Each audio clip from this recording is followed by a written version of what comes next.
Mga kababayan, mga katambay, si Kamanong po, nagbabalik na naman po muli para po mag-komento po sa inyo dito po sa Tambay Makabayan. Magandang umaga po muna sa inyo, tanghali, hapon, gabi, at madaling araw po sa ating lahat. Samahan niyo po inyong lingkod, magkomentuhan po tayo. Sana po nasa maayos po tayong kalagayan, mga kababayan. Umpisahan na po natin. Ito po, dumating po si Representative Kiko Barsaga sa Forbes Park, ang subdivision po ng napakayayamang tao sa ating bansa, mga bilyonaryo. At nahandun po ang tahanan ni Tambaluslos at ni Saldico. Isa lang po yun. Isa lang sa mga tahanan nila. At syempre po, poprotektahan po nila yan dahil napakarami pong mayayaman tao ang nakatira dyan. Hindi po ba? At may paliwanag po at sagot dyan si Congressman Barsaga, mga kabayan. Panoorin po natin ang kanyang interview at pahayag. Medyo mahina lang po ang kanya pong sounds, mga tambay. Pagtiyagaan po natin. No one is there, not even the wealthiest people. Okay, at ito yung pinakamayang subdivision sa buong Pilipinas, dito sa Forbes Park. Kaya we are protesting here so we can show the people that we do not have to fear anyone, no matter how rich or powerful they may be. Yes. Okay, tama? Tama!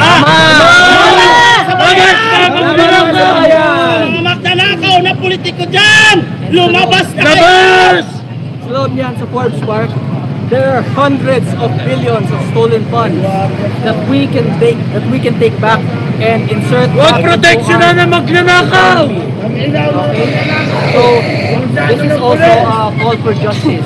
Kasi pag nabalik na yan sa ekonomiya natin, we can start allocating those funds into projects that could help improve our country and our economy. We can start building more schools, we can start building more hospitals, everything. Infrastructure projects, education projects, health-related projects, everything once we take what is stolen from us that lies beyond those gates. Sir, sinong tao po ang nandyan na pinapanawagan niyo po? Sino pong opisyal ng gobyerno? At baltaan ko may bahay dyan si Zaldico at si Martin Romualdez loob ng Forbes Park. Kaya yun lang yung target namin. Sinabi ko din sa mga residents na loob ng Forbes Park na ang plano ko is just for Martin Romualdez and Zaldico. I want to see for myself what they have stolen from the children. Wala namang magbubulo, sir. Wala naman tayong... wala open fire. We did not even bring weapons. Hindi ko lang sa iba, pero ang sabi ko sa lahat ng mga tao, no weapons. We won't bring any weapons. Pag babaril lang kami, di okay lang. Well, the breed of justice, of progress, is nourished by the blood of martyrs. And ganun talaga yun. Minsan, kailangan talaga may mga mamatay para sa kinabukasan natin. And kung ano yun, it's fine. Because progress cannot be made without sacrifice. Sir, hanggang kailan kayo magpaprotesta? At hindi mo magdanakaw. Kasi may session pa ako bukas eh. Sino-sino mga kasama niyo dito, sir? Kami lang, mga Ordinaryong Pilipino! mga tao natin. Pupunta yung mga Pilipino dito! Kasi mga iba sumama natin nila yung crowd, nag-enjoy sila at na-excite silang sumali. They want to be part of the May gusto revolution. kayong panawagan, sir? Sa mga tao? May gusto pa kayong panawagan? The international community. Okay, wait, teka lang. The international community, the Philippine government, the Filipino people has always removed corrupt officials through peaceful protests. Hindi tayo gagaya sa Nepal, hindi tayo gagaya sa mga nangyayari sa ibang bansa. We will do this peacefully. We will get Marcos to resign peacefully, and this is just the first step. Every day from now on, we will be protesting at various subdivisions, yung mga pinakamayamang subdivision kung saan nakatira yung mga congressman, para makita nila na just as the ordinary people, the poor people are afraid to lose their houses during typhoons and earthquakes, ngayon, sila naman yung makakaramdam ng feeling na yung kalaban nila, yung mga naghahanap ng hostisya ay nasa labas na ng mga gates. Sir, hindi ba kayo natatakot? Baka balikan kayo ng gobyerno sa ginagawa? Okay lang yun, lahat man tayo mamamatay. So you mentioned that this is just the first step. After today, what's next? Pabukas, mag-graduate kami dito sa Forbes Park. Sir, are we expecting na haharapin talaga kayo? Anybody from the PO or the Romualdez dito? Hindi ko alam. Kasi si John Vic nandito din eh. Di ba may mga police siya? Mga 2,000, 3,000 police mobilized sa Forbes Park. Pero hindi pa siya lumalabas. I've heard that na may headquarters sila doon sa loob. May temporary headquarters sila. Pero hindi pa siya lumalabas. If John Vic's watching this, I hope he comes out and Sir, dati kinampanya niyo si BBM, tama? So ngayon, nagsisisi ba kayo na kinampanya niyo siya?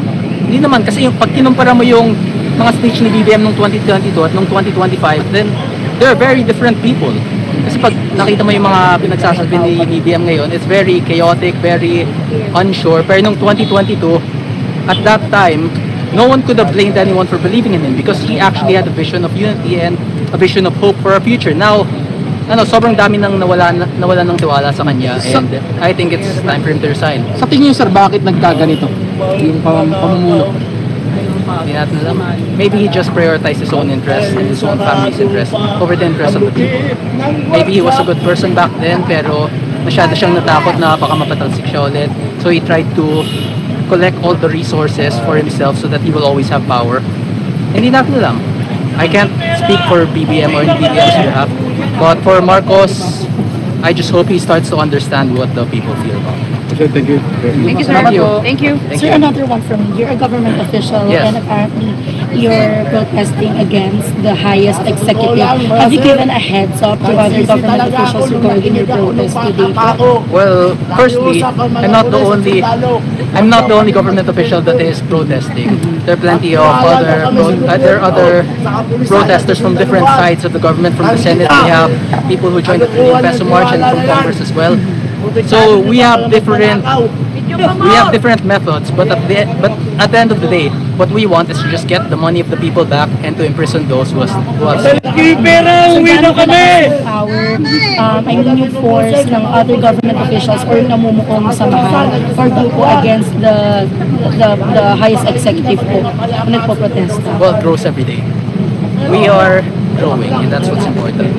And hopefully, once they see the potential damage corruption is causing our country, our numbers will grow even more. Sir, last na from me. The president might be sleeping right now or hindi natin lang kung anong ginagawa niya, but you're here outside protesting. Anything you want to say from him to him?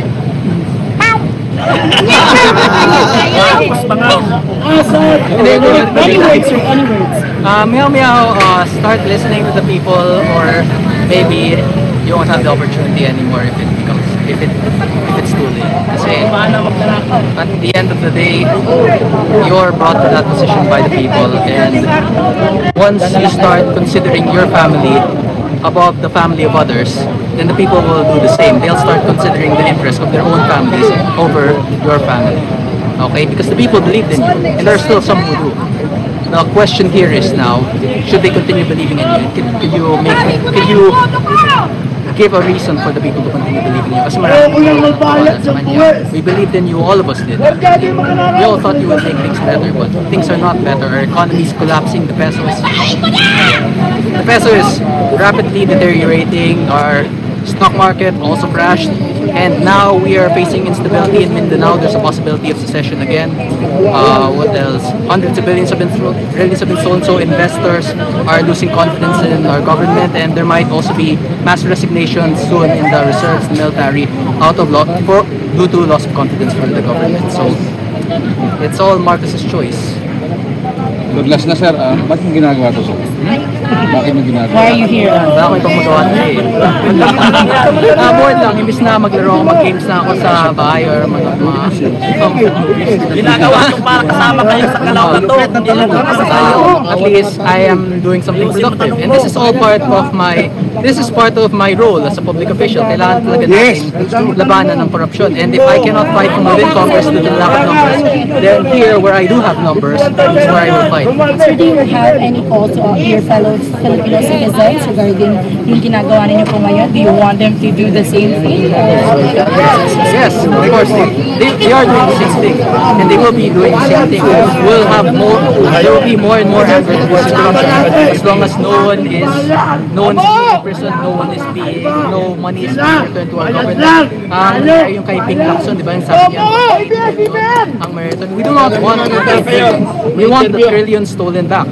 Okay, hindi lang yung this year, for last year. The whole Marcos administration, ever since Romualdez took office and became Speaker of the House, doon nag-umpisa lahat. Madami na tayong nakita dun from the 2024 budget and also the very corrupt 2026 budget. As we can see from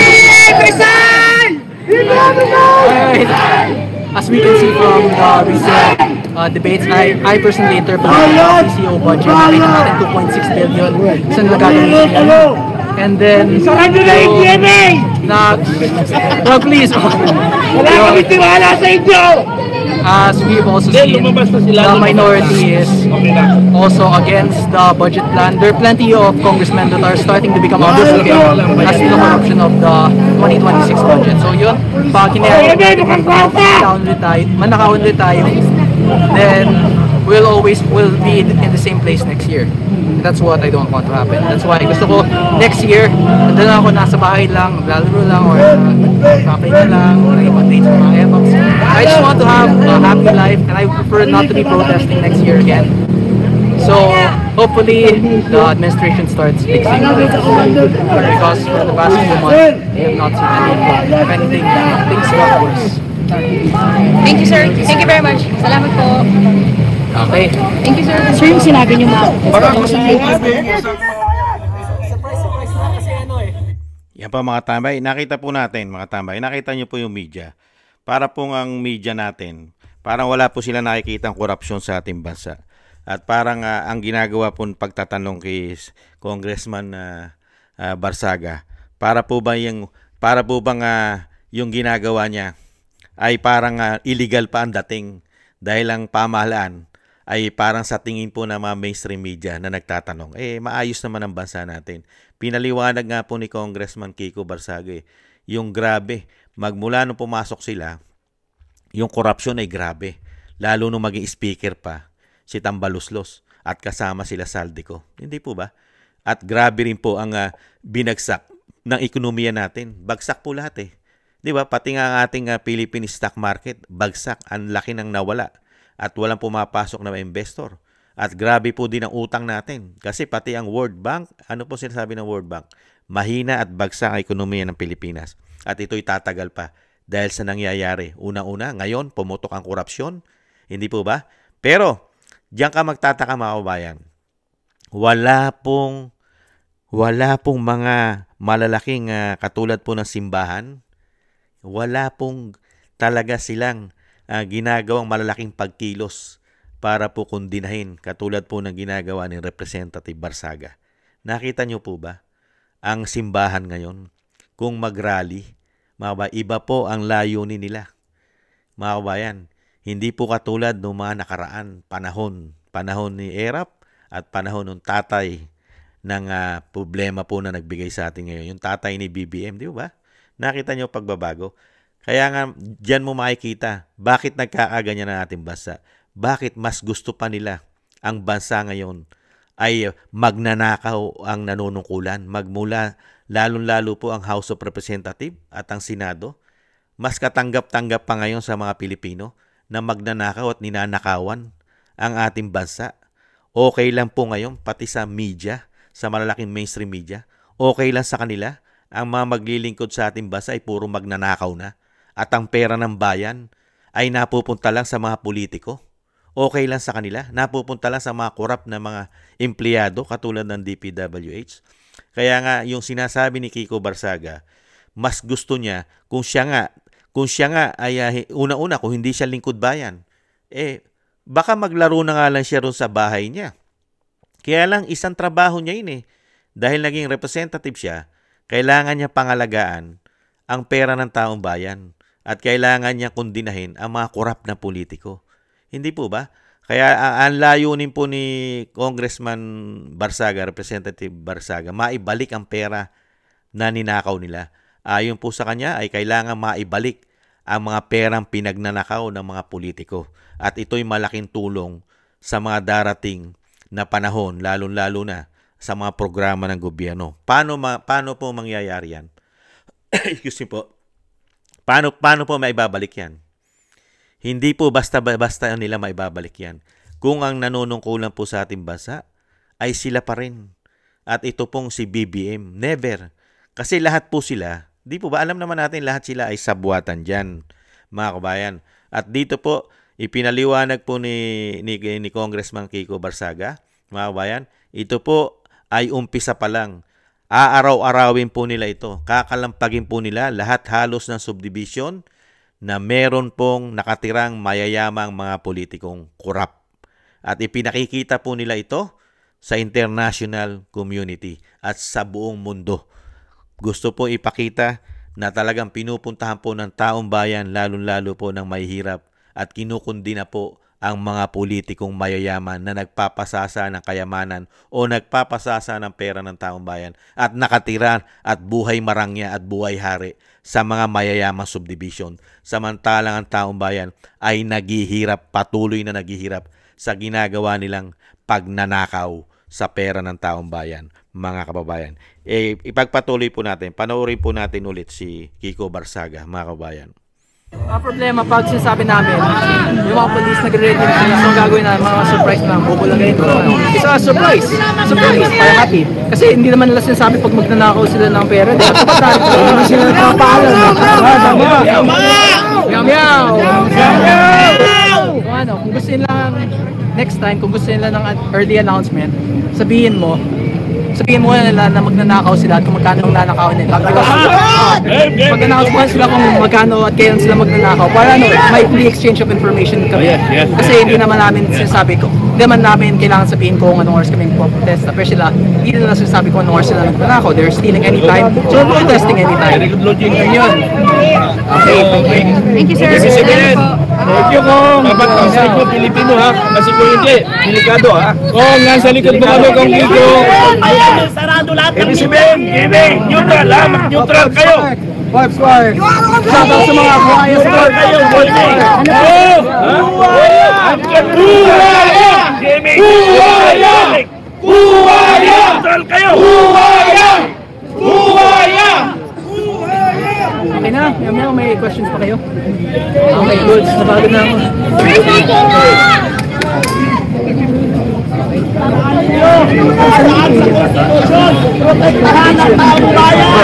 Balik ko ang pera namin!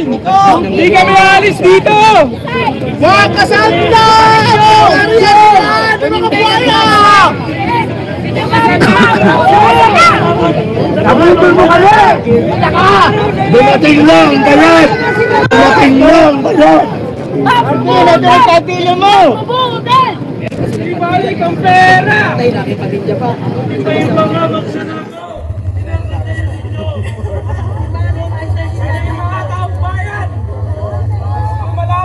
Mga kababayan! Ngayon, ang loyalty check! Ating mga kapulisan! Pero ang mag-loyalty check! Tayo, mamayan! Oh! Rin! Labas!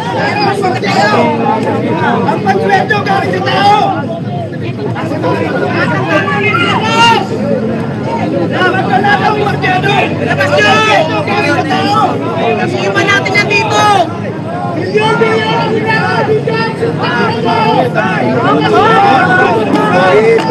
Marcos Rizal! Marcos Rizal! Marcos Rizal! Marcos Rizal! Marcos Rizal! Marcos Rizal! Marcos Rizal! Marcos Rizal! Marcos Rizal! Marcos Rizal! Marcos Rizal! Marcos Rizal! Ibas nyo na yung basura! Na puro pera! Laban! Ayun mga tarpulit! Ano ka dito? Tarpaulin sa harap! Yung mga tent! Tarpaulin sa harap! Tornitrix, sige, kasama din natin. Tornitrix, dito rin ngayon, no? Pedro! May tiwala pa ba kayo sa pamahalaan dito? Ayan, gwardyado na ng mga kapulisan ngayon dito, guys. Oh. Ayan nyo.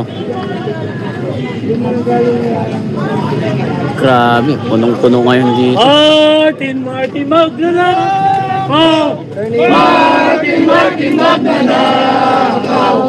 Martin Magnanakaw! Magnanakaw si Martin! Martin Magnanakaw! Martin Magnanakaw! Let's go! Martin Magnanakaw! Magnanakaw si Martin! Mamatay ang mga magnanakaw! Takot na lumabas ang mga magnanakaw.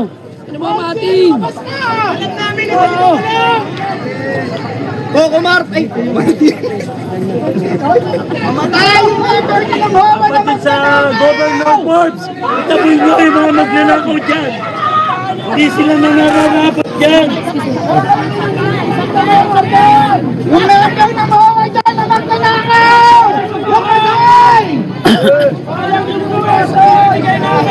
Huwag kayong sumukot na magnanakaw. Kailangan ko malaki ang viewers! Basta nasa tama! Kung sa bulsa lang naman!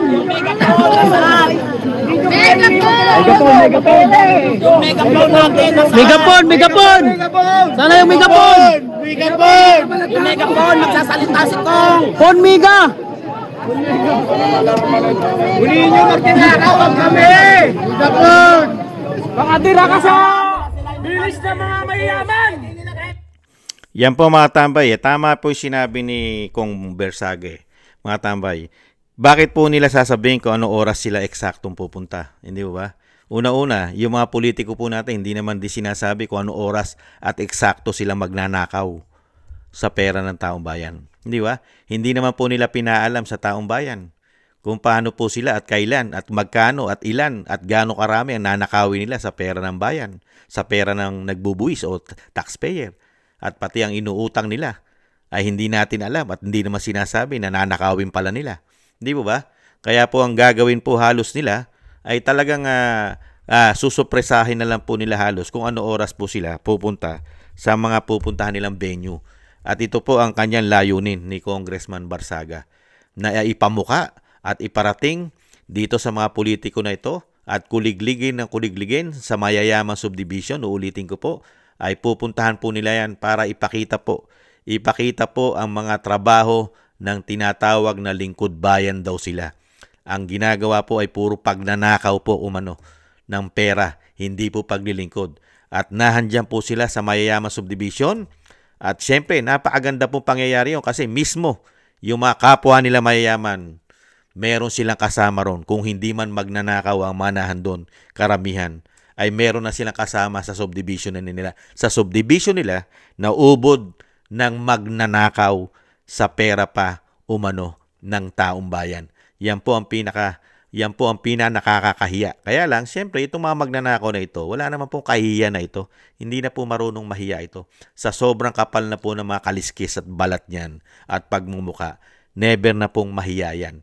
At wala na rin pong takot yan sa Panginoon. Hindi na po natatakot yan dahil mga sumasamba na po yan sa kayamanan. Hindi po ba, mga kababayan? Kaya yung ginawa po ni Kiko Barsaga, pinag-usapan po yan. At talagang kinutya po yan. Kinutya po yan ng mga kumikita at nababayarang social media na talagang minamaliit po ang kakayahan po ng ni Kiko Barsaga na sinasabing nilangaw daw po at nilangaw at sinasabing wala naman daw po pumunta dyan sa Forbes Park at maaga pa lang ay talagang kinukutya na po at talagang minamaliit po at kung ano-ano po sinasabi kay Representative Barsaga. Mga kabayan, ganyan po talaga eh. Dahil unang-una, akala nila nagtatagumpay sila. Hindi po nila alam yung ginagawa po ng gobyernong ito, mas malaki po ang parusa sa napakaraming Pilipino. Mahigit 100 milyong Pilipino ang ninanakawan nila.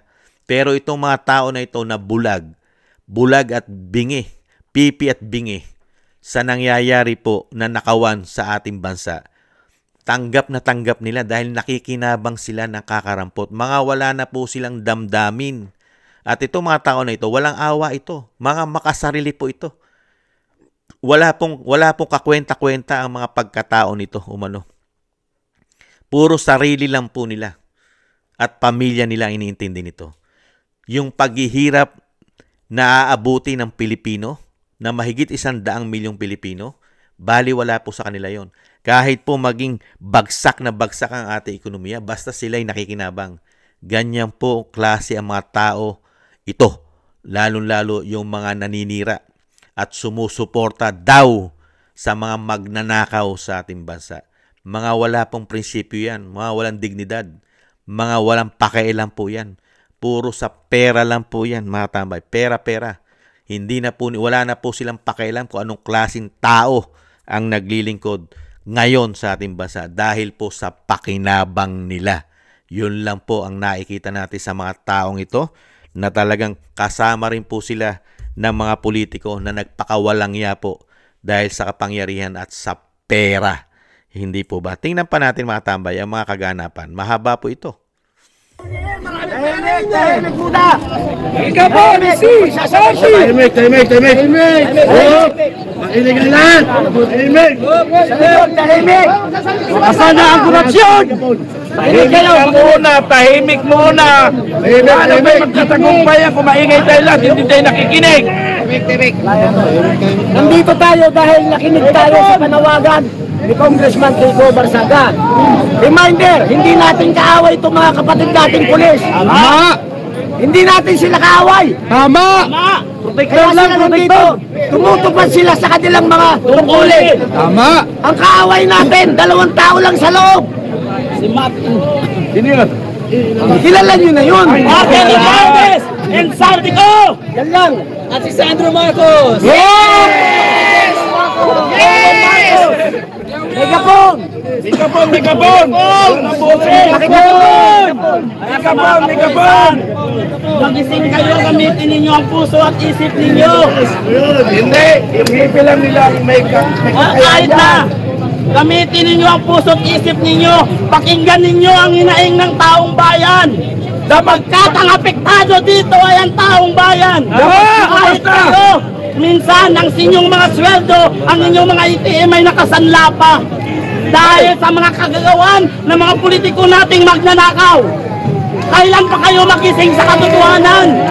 Walang nakasaad sa konstitusyon natin na kampihan ninyo ang mga politikong magnanakaw. Ang nakasaad sa konstitusyon natin ay protektahan ninyo ang ordinaryong Pilipino na siyang nagpapasweldo sa inyo. Tama! Hanggang kailan kayo maging bingi-bingihan? Hanggang kailan kayo magbulag-bulagan sa nangyayaring panakawan sa ating bansa? Mga anak ninyo, mga asawa ninyo, naapektuhan din. Protect the people! Protect the Constitution! Ang nais lang po namin magising kayo sa katotohanan. Gamitin ang puso, huwag ang utak. Huwag kayo magpadala sa perang ibabayan sa inyo ng mga magnanakaw na politiko. Tama po yun. Galing po nung sinabi po ng ating kababayan, mga tambay. Di ba ba? Huwag protektahan ang mga magnanakaw na politiko. Protektahan po ang mamamayang Pilipino. Hindi po ba? Kaya po, napakaganda po nung pahayag. Kaya nga lang po mga tambay, yung venue kasi, yun lang po ang ano natin doon. Yung venue kasi, privado po yun private. Hindi po government owned yun Hindi po katulad ng Senado at Kongreso. Kung doon mo sila kukuligligin, yun po pag-aari po ng bansang Pilipinas yun. Ang Senado at Kongreso. Pag-aari po ng taong bayan yun. Yung po kasing yun, yung Forbes Park po, pribado po yun. Subdivision po ng mayayaman yun na tao sa ating bansa. Kaya po, isa pong sinasabi nga po natin, poprotektahan po talaga nila yon, lalong-lalo na kung yung mayayaman doon. Dahil hindi naman po lahat na nakatira doon ay politikong magnanakaw. Di po ba? Hindi naman po lahat ng nakatira doon ay mga congressman at senador. Hindi po ba? At talagang hindi po nila papapasukin yan at gagamit po sila ng kapulisan para po gwardyahan yan. Dahil napakarami pong mayayaman tao ang nandun.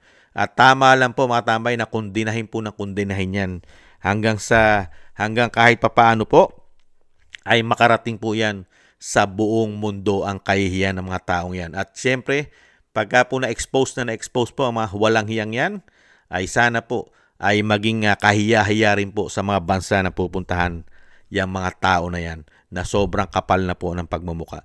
Makakamit lang naman po natin ang katarungan at talagang mababawi ang sinasabi po mga ninakaw nila. Yung lagi ko po sinasabi, pag napalitan po ang puno. Pag napalitan ang puno, madali na pong gibain at panagutin sa mga kasalanan po nilang lahat. Lalo-lalo po sa mga nagnakaw ng pera ng taong bayan. Hindi po ba? ipagpatuloy po natin. Ninyo ang dignidad at prinsipyo na meron kayo bilang isang Pilipino.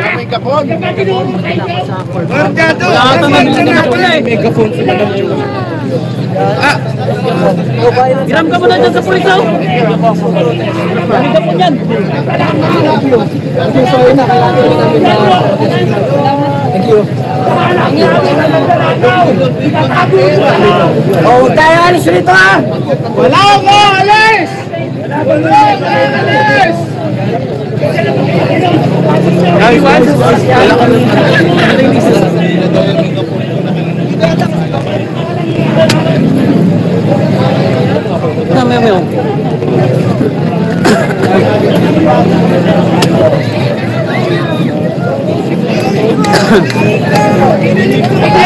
Protektahan si Kongyaw! Thank you.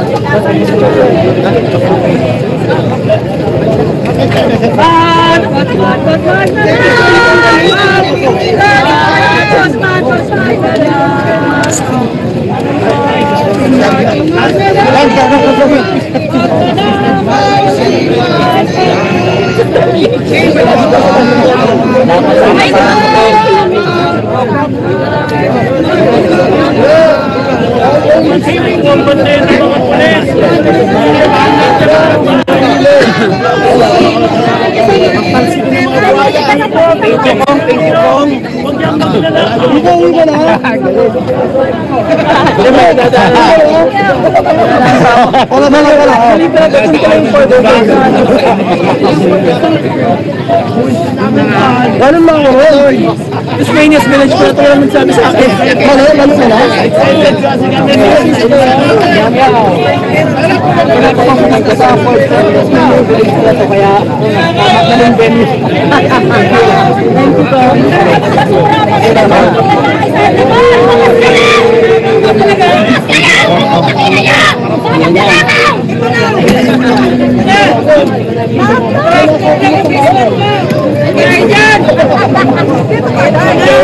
May mega po niyo po kami sa atin. Kami naman po. May deliver ka ba? Pagkina niyo! Mga nagnanakaw! Ubus ka na kontraktor. Ito na nga! Kapit na, alam na. Lumabas kayo! Pagkina niyo! Lumabas kayo. Makakasal ang mukha niyo!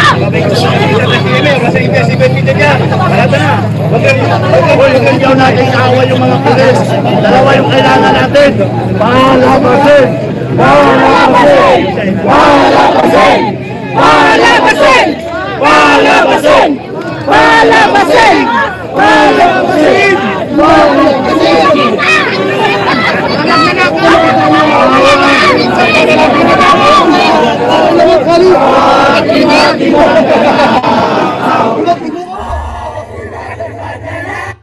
Yan po mga tambay, ang kaganapan po sa Forbes Park na dumating po bigla pong dumami ang tao, yung sinasabi po ng mga naninira at sinasabing nilangaw daw po ang Forbes Park ay dumami po at kumapal ang tao.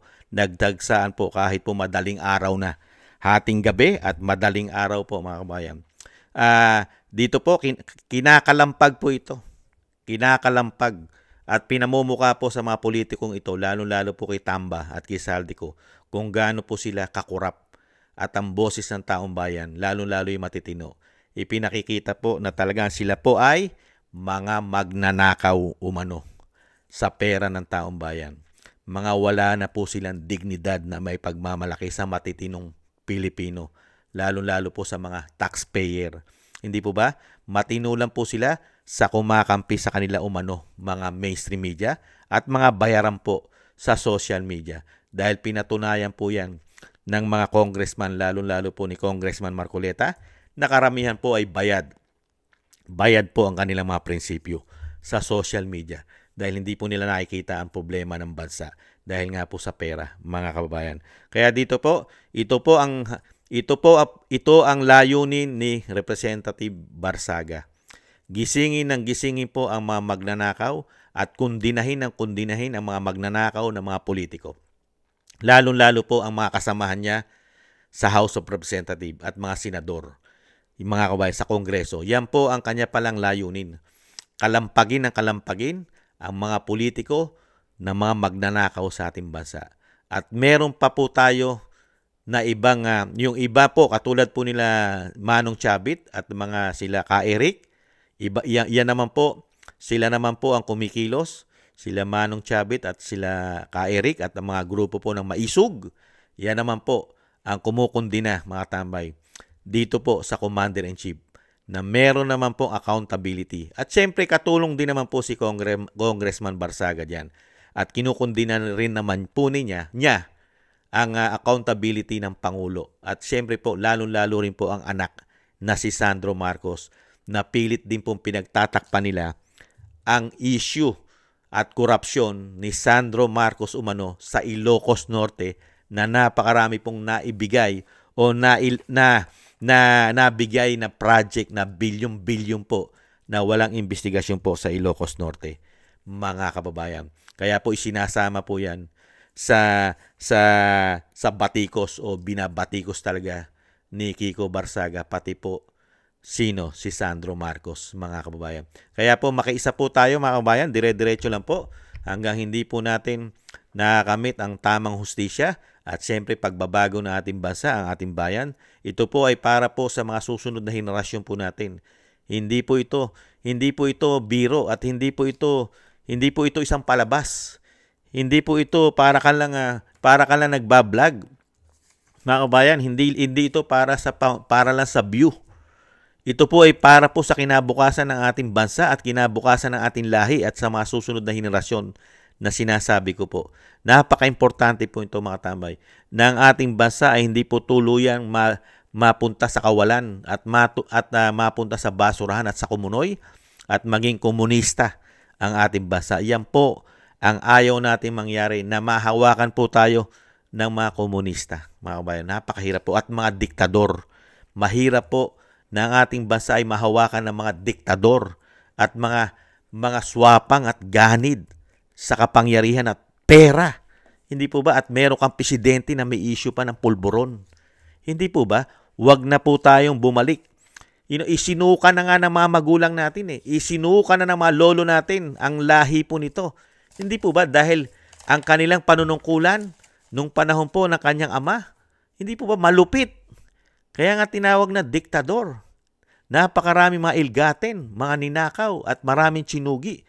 Gusto ba natin na ganito na naman? Ganon din naman nakikita natin ngayon. Nag-uumpisa na.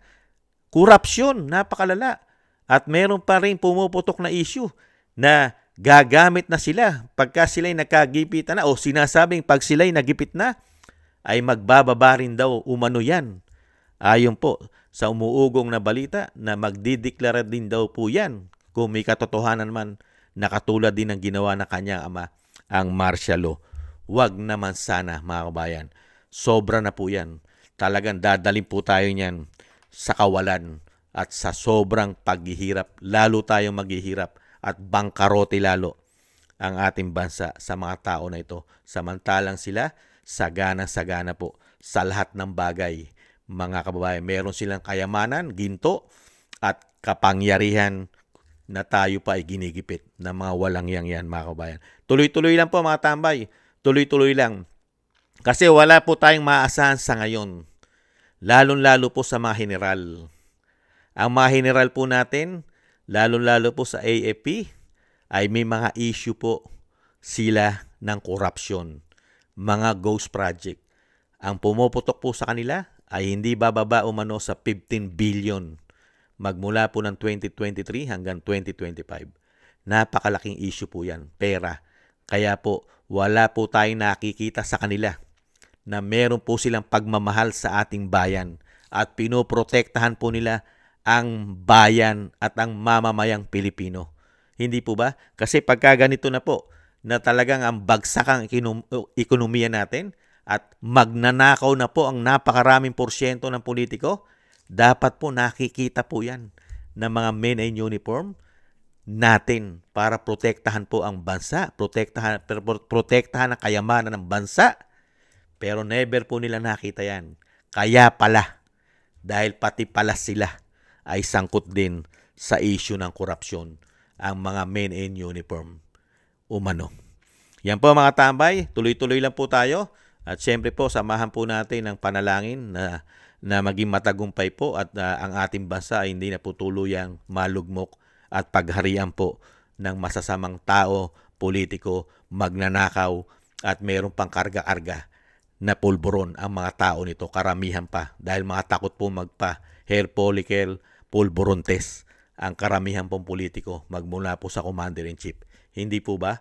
At sana po mga tambay, katigan naman po ang kabutihan kisa sa kasamaan. Hayaan po natin ang mga taong mabulag at pipi at bingi na kundinahin at pasamain ang mga nakikipaglaban at nakakita ng katotohanan sa ating bansa. Hayaan lang po natin sila, mga kabayan. Dahil sila naman po ay walang mga dignidad. Mga mukhang pera po yan. Ang kanila pong dignidad ay nakukuha po at na hanggang pera-pera lang po ang mga tao na yan. Hayaan po. Panay po ang pangungutya niyan. Pangungutya at panay po ang paninira.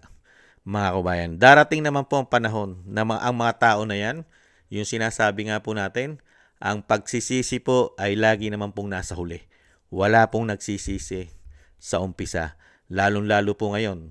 Hindi po sila magsisisi sa ngayon dahil napakalaki po ng pakinabang po nilang lahat.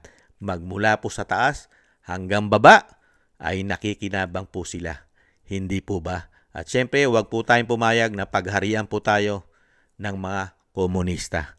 Mahirap na po na maging komunista ang ating bansa at meron tayong salot na gobyerno. Mga kababayan, kawawa ang susunod nating henerasyon. Mga kababayan, protektahan po natin ang mga susunod nating henerasyon. Huwag tayo magpatalo sa mga salot ng ating lipunan. Huwag po sana. At sana rin po, dasal po natin at dasal po ni Kamanong na ang ating mga men in uniform ay makita naman po nila ang nangyayari, kahirapan at ginagawang mga pagnanakaw ng naglilingkod sa ating bansa. Sana naman po, magising naman po. Exempted na po, accepted na po natin Accepted na po natin yung mga general. Sana naman, yung mga nasa baba kahit papaano, sana naman, tumugon naman po sila at maawa naman sila sa ating bansa. Maawa naman sila sa mga susunod na henerasyon kung itong mga tao na ito ay magpapatuloy sa ganito pong kawalangian, pagnanakaw, at sobra pong gumamit ng kapangyarihan, dahas, pamumulitika. Sana naman po, maliwanagan naman po, at makonsensya naman kayo para din ito sa mga susunod na lahi ninyo, kaapu-apuhan ninyo. Hindi po ba? Dahil kayo may mga pamilya rin. Kailangan protektahan nyo rin ang kalahi-lahian nyo. Hindi po ba? Maraming salamat po mga tambay at patuloy po tayong sumuporta para sa tama. Huwag po tayong susuporta sa mali at sa magbibigay po at ilulugmok sa kahirapan ng ating bansa. Para lang po tayo sa tama, mga kabayan. Sumuporta po tayo sa tama. Thank you po mga tambay sa nagusto po natin Tambayang Makabayan sa YouTube at TikTok. At sa ating mga subscribers, maraming salamat po mga kabayan. Tuloy-tuloy lang po tayo. At sa mga nagbibigay po ng tulong, maraming salamat po sa inyo. Thank you po. Sa mga nagko-comment, like, share, and subscribe, thank you rin po. At syempre po mga tambay, yung dasal po natin at panalangin na sana po ay magtagumpay po ang kabutihan at kapayapaan at maibalik na po sa ayos ang ating bansa. Katulad po ng ginagawa po o nagawa na ni dating Pangulong Duterte, tuloy-tuloy po sana at makabalik po sa lalong mabilis. At syempre po yung dasal at panalangin po natin sa pamilya Duterte na sila po ay maingatan sa kapahamakan ng ating Vice President at ang ating dating Pangulong Duterte ay mailayo po sila sa kapahamakan at madugtungan po sana ang buhay at kalakasan ng dating Pangulo. So, thank you po sa mga dasal mga kabayan. At siyempre po makalabas na rin po siya sa kulungan ng ICC. At ganun din po mga tama, ingat-ingat po tayo at magdasal na tayo po maingatan at ang ating buong sambahanan. Thank you po mga kabayan. Sa muli po, paalam po muna. Bye-bye.